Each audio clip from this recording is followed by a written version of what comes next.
Nais ko lamang po magtanong sa ating saksi. Ginoong saksi, kanina po kasi habang nagkakaroon ng pagdinig, ako po'y laging iistorbo dahil tuwing may itatanong, mag-o-object, medyo magulo po eh. Pwede po bang sagutin po ninyo ako dahil noong pong February 5, ang sabi po dito ay insufficient po yung na hindi dapat makarating na sa preliminary investigation. Tama po ba? February 5 po yun? May certification, sir. Yes po. Opo.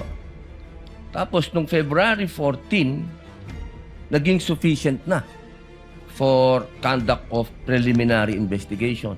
Nasagot po ba yung 7 na sinabi dito na para, ang sinasabi po kasi dito nung February 5, merong 7 na kulang. I believe so, sir. That's why we have received a certification, sir. Ayun. Kasi po, parang narinig ko kanina, hindi po naibigay yung original copy nung sinagawang interview kay Vice President Sara Duterte. Yung original po na kopya, kung sino po yung nag-record. Wala po kayong affidavit? Meron po ba kayong affidavit na nakuha nyo? Yes, sir. Ako po yung ang inire-request po ng DOJ dyan is affidavit po nung nag-screen record, which is my affidavit, Your Honor. Meron po siyang affidavit? Ako, sir. Ako po yung nag-execute, sir. Kasi hindi po yung mismong tao? Yes po. Ang hinihingi po kasi ni DOJ is kung sino yung nag-screen record through OBS, sir. Hindi po yung mismong tao? Yes, Your Honor. Kayo lang po yung nag-affidavit? Yes, Your Honor. Pero meron po kayong ng pagkakataon ba na nakausap niyo yung tao at nagbigay siya ng affidavit? May I clarify, Your Honor, if sinong tao yung tinutukoy? Yung nag-record po? Ako po yung nag-record through OBS, sir. Hindi po. Yung mismong nag-record po kay Inday sa Vice President.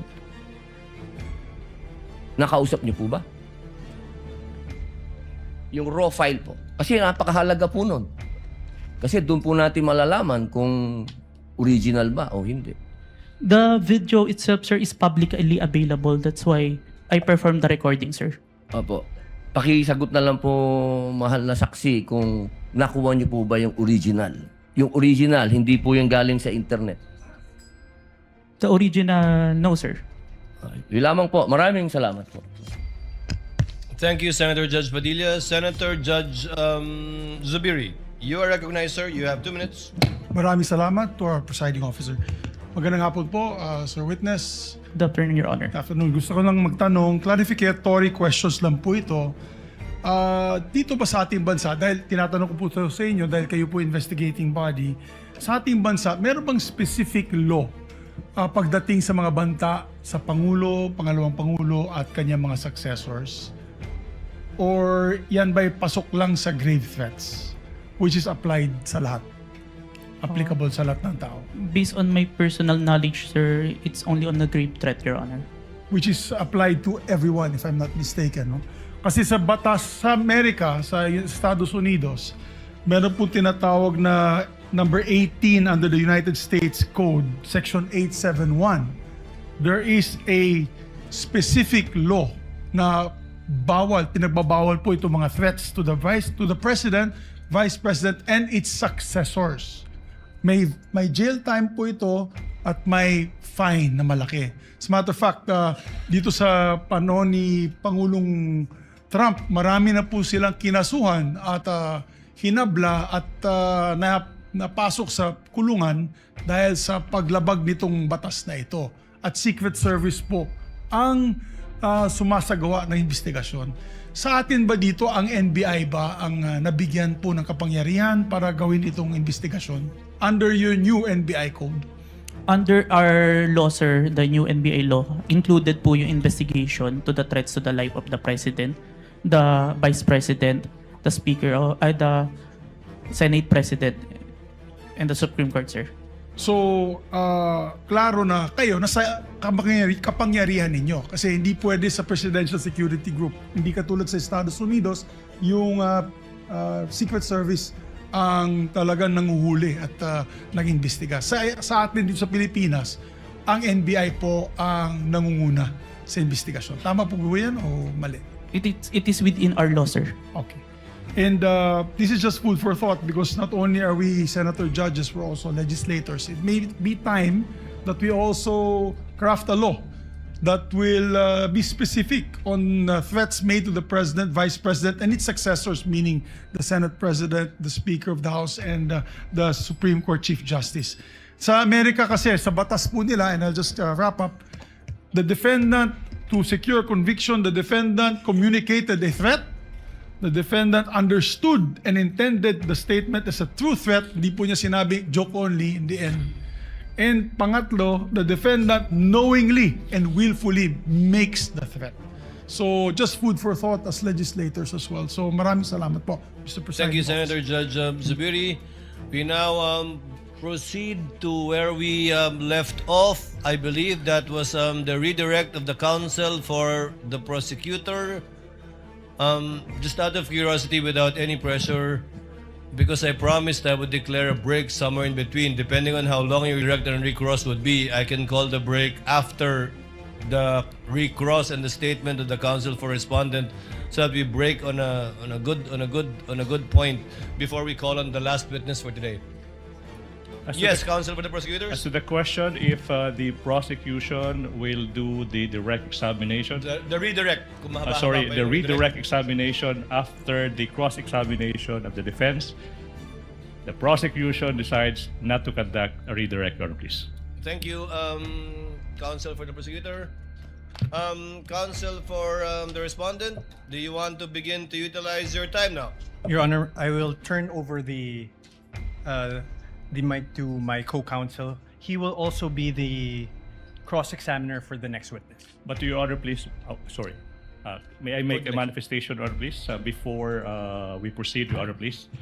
A manifestation as to the In statement. connection with what, counsel for the prosecutors? As to the manifestation earlier, that all the documents that were confronted, that were Yes. presented to the witness, I believe that the defense said that all those exhibits were pre-marked.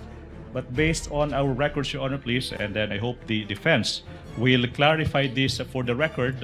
We perused the documents and we don't see that the articles of partnership and the screenshots of the websites that were presented earlier, based on our tally, based on our records, these were not pre-marked, contrary to what the defense manifested. So we would like to seek clarification from the defense.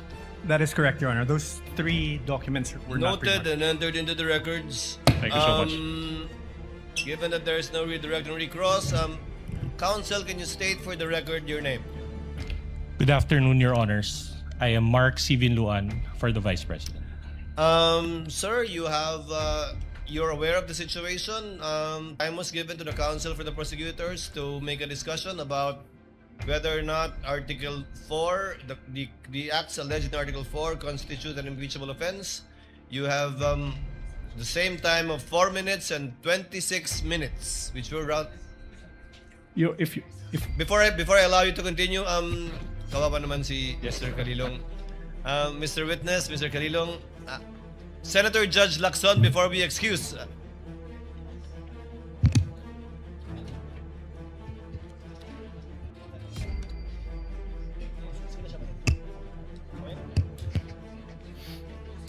Senator Judge Soto is recognized. Sir, what is your pleasure, sir?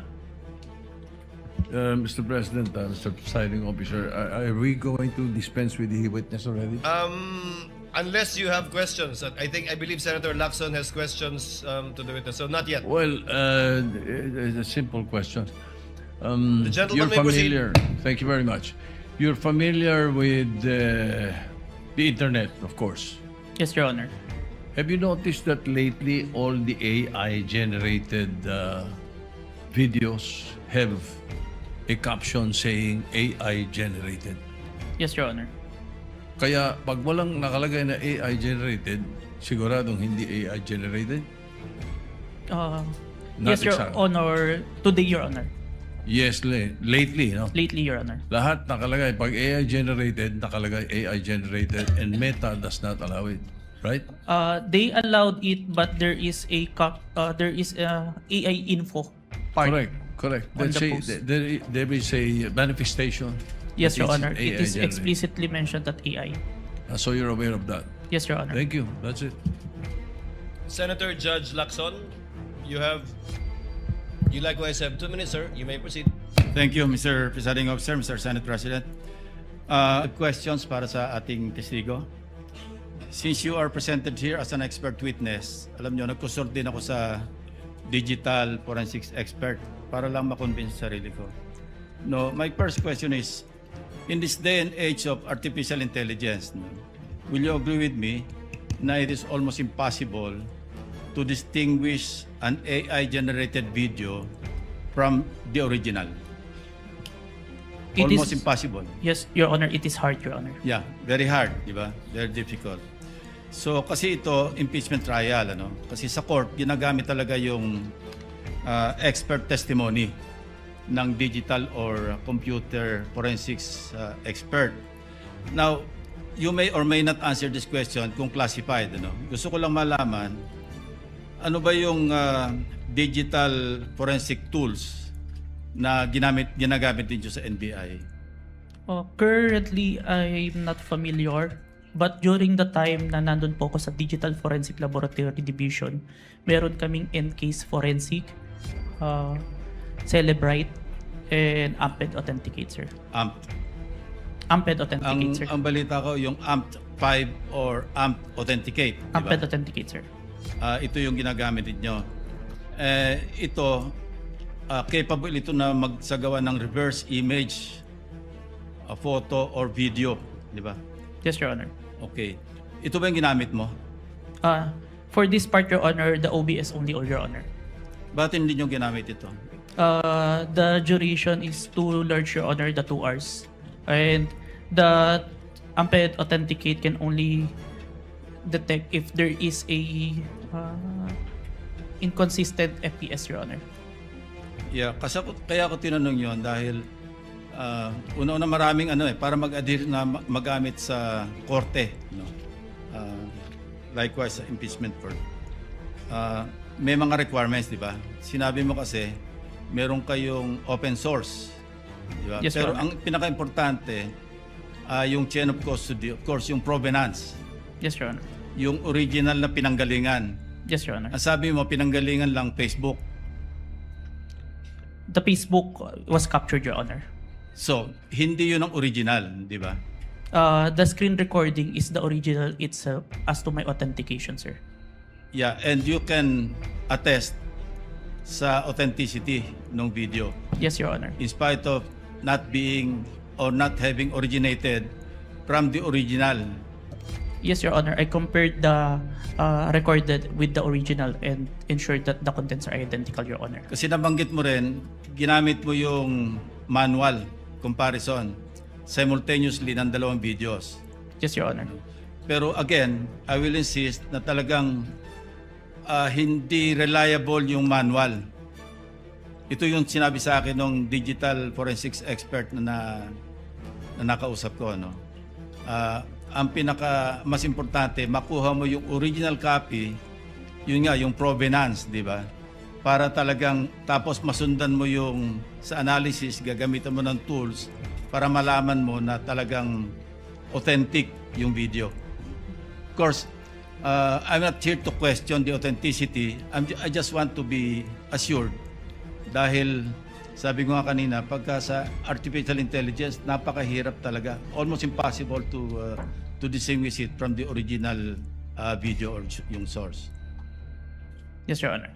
And you are competent enough to ginagamit yung forensic tools o forensics tools at yung inyong yung competence mo through your training, you know, And experience, Your Honor. and experience. Kasi sabi mo nga, you've been with the NBI since 2021, di ba? Yes, Your Honor. And since then, you have appeared in some 20, At least 30, Your Honor.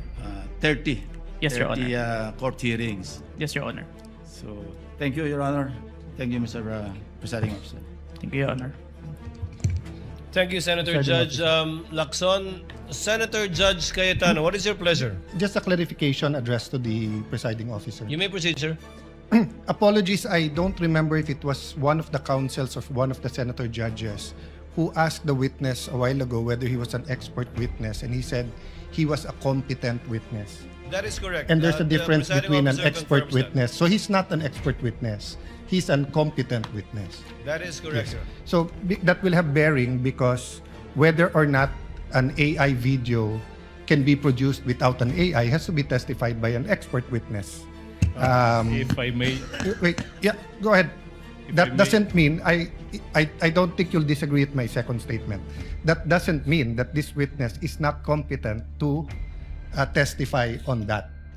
Second point, I just like to clarify for the record, my understanding of watching the video is that it was on StreamYard, then a link was shared sa Facebook.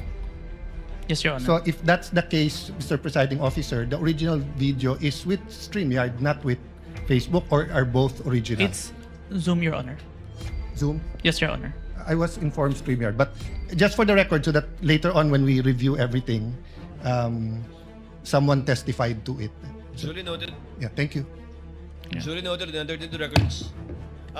Mr. Vinluan, you have your 4 minutes and 26 seconds, but we cannot use the seconds in our timer, so let's look at the clock, sir, please. Your Honor, please. Before we... Yes, Mr. Kalilong, you are excused, sir. Thank you, Your Honor. And thank you for your time and cooperation with this impeachment court. Thank you Thank so you, Your much, Honor. NBI Senior Agent John Mark Calilong. Thank you so much. Hold on, Mr. Kalilong. Yes, Senator Judge Padilla. What is your pleasure, sir? Ginoong tagapamahala ng hukumang ito, nais ko lamang po sana hingin ang mga credentials ng ating saksi kung paano po lahat ng kanyang certification, lahat upang mapatunayan po natin lahat na It's ready.